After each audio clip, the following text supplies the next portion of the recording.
E o desembargador Luiz Felipe Silveira de Fini está participando de eventos importantes aqui em Passo Fundo. Hoje à tarde ele participa de um seminário da AGERT que vai tratar da relação do judiciário e a imprensa. E à noite faz uma aula magna na Faculdade de Direito aqui da UPF.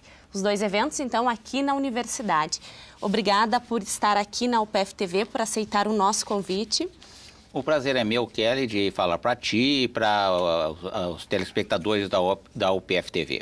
E tu disseste bem, os dois eventos são aqui na UPF, o que mostra a importância que tem a Universidade de Passo Fundo no cenário regional, onde é há bastante tempo uma instituição de ensino de referência. Bom, para começar então essa nossa conversa, eu lhe pergunto, como o senhor define o momento vivido pelo Brasil hoje? Todos temos a consciência que o Brasil vive um momento de crise, né? Eu costumo dizer que nós não escolhemos um momento para desempenhar, por exemplo, a presidência do tribunal. E sabíamos que o Brasil vivia um momento de crise, mas quando eu assumi, que foi em 1º de fevereiro do ano passado, não se imaginava, por exemplo, que nós fôssemos ter tão rápido o impeachment de um governo. Então o Brasil vive um problema, uma situação de crise, e eu acho que essa crise é de uma forma aguçada, porque um governo com legitimidade limitada, pela forma que ele assumiu, está procurando fazer algumas reformas que alteram o que era um pacto social do país por 60 anos, que são as reformas previdenciária e trabalhista. Isso naturalmente gera uma instabilidade bastante grande. E agora, qual que é o papel do judiciário nesse contexto todo? O judiciário ele assume o maior protagonismo quando os poderes políticos não conseguem desempenhar adequadamente as suas funções. Por exemplo, no processo de impeachment, houve um protagonismo do judiciário a nível federal. E isso sempre ocorre, que o impeachment é uma crise entre executivo e legislativo. Quem é chamado a arbitrar essa crise em qualquer país do mundo é o judiciário. Mas eu creio que onde há a necessidade de maior protagonismo do judiciário é quando o executivo e o legislativo não conseguem desempenhar com maior eficácia as suas funções. Porque quando eles estão funcionando normalmente, estão resolvendo pelo canal normal, que é o canal legislativo, os problemas da sociedade, o judiciário se limita àquele julgamento dos conflitos interpessoais tradicionais.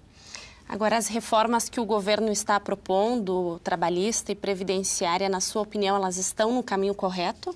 Eu vou falar primeiro sobre a reforma previdenciária. Não, eu acho que ela não está no caminho correto. Eu acredito que realmente alguma coisa precisa ser revista em termos de previdência, porque o mundo está mudando, a expectativa de vida está aumentando e tal. Mas o formato inicial da reforma da Previdência, que exige 49 anos de contribuição para poder se aposentar, ora, quem é que tem 49 anos de carteira assinada? Isso no âmbito privado.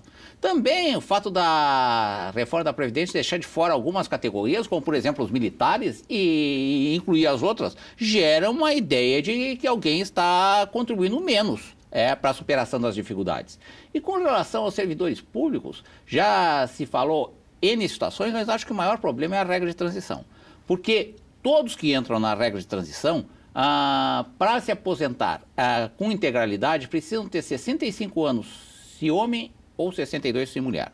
Então, uma pessoa que, por exemplo, pela emenda 47, podia se aposentar aos 57 anos, se a reforma for aprovada um dia antes dela cumprir as condições, vai ter que ficar 8 anos a mais. Ora, isso não é uma transição razoável. Quem faltava um dia tem que ficar 8 anos a mais. Então, eu acho que isso demonstra algumas dificuldades que está tendo o tramitar dessa reforma no Congresso, e me parece que é grave o fato de que essas reformas estão sendo negociadas só com o Congresso e não com a sociedade. E o Congresso hoje, será que ele tem uma real representatividade da sociedade brasileira? Eu fico com dúvida, sobretudo pelo fato da grande maioria dos congressistas estar sendo ou investigado, ou denunciado, ou de alguma forma sob suspeição.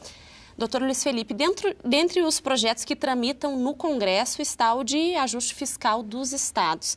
Renegociar a dívida com estados endividados, como nosso estado, como Rio Grande do Sul, é uma alternativa? Não, nós temos que fazer alguma coisa com relação à nossa dívida, não resta dúvida. Eu tenho dúvidas sobre este projeto.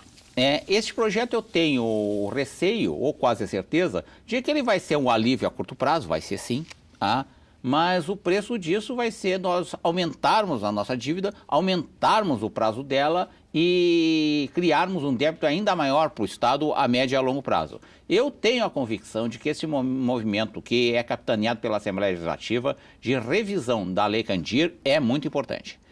Quando foi feita a Lei Candir, foi uma das coisas que se apresentou assim como uma panaceia para os estados. Não ia ter sobretaxa na importação, na exportação, e os estados iam ser reembolsados pela União. Não foram. A União não regulamentou a forma de ressarcir essas perdas e a cada ano dava uma esmola para os estados quando eles conseguiam se mobilizar e pressionar.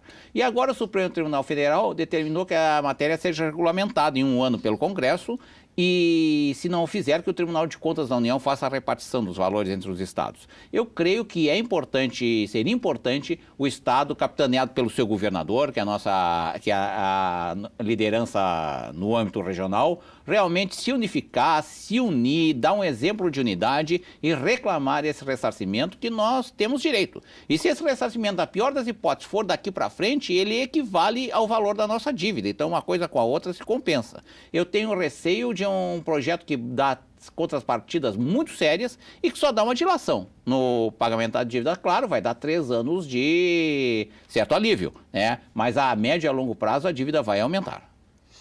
Agora, doutor Luiz Felipe, como é que está a relação do judiciário com o governo do estado? A gente sabe que no ano passado, então, quis mudar os repasses para outros poderes, alegando, então, o compartilhamento dessas dificuldades. Não, em primeiro lugar, a relação tanto com o Poder Executivo quanto com o Poder Legislativo, de nossa parte, segue o figurino constitucional, que é uma relação de harmonia e independência. A relação é respeitosa, claro que eventualmente há discordâncias, seria bom ter menos discordâncias e mais consenso, não tem dúvida que isso seria melhor para o Estado. Não chegou a alterar a forma de repasse, porque a matéria foi submetida pelo governo do Estado unilateralmente, sem diálogo prévio, e acabou rejeitada pela Assembleia Legislativa, que tem a competência constitucional para tal. Então não chegou a ser alterado, e realmente uma alteração na forma proposta, que cortaria em 15% o orçamento dos outros poderes, simplesmente inviabilizava os outros poderes. Ele causaria um prejuízo muito grande aos nossos serviços. De 13 folhas, nós íamos provavelmente pagar 10. E não é nem atrasar, é não pagar. E isso teria um efeito total nos nossos serviços. Por exemplo, nomeação zero. Agora nós conseguimos, o ano passado não conseguimos fazer. Tivemos no ano passado 296 aposentadorias. Hoje faltam no Judiciário do Rio Grande do Sul mais de 2.000 servidores. E agora nós que conseguimos nomear 200 servidores e 200 estagiários. O que repõe minimamente, inclusive a comarca de Passo Fundo foi contemplada com alguns servidores. Se passasse a proposta do governo quanto ao do Odécio, obviamente que isso jamais se cogitaria. E aí, obviamente, nossos serviços iam piorar. Ainda há pouco foi dito que quer se retomar o nível de educação que nós tínhamos. Se cortar, isso pode acontecer também com a justiça. Nós temos hoje um nível comparativo bom, junto com comparativo aos outros estados, como já tivemos na educação, e não queremos perdê-lo. Está certo. Muitíssimo obrigada pela sua participação aqui no canal de notícias e um bom trabalho hoje aqui na universidade. Muito obrigado, um prazer falar contigo e com teus telespectadores. Obrigada.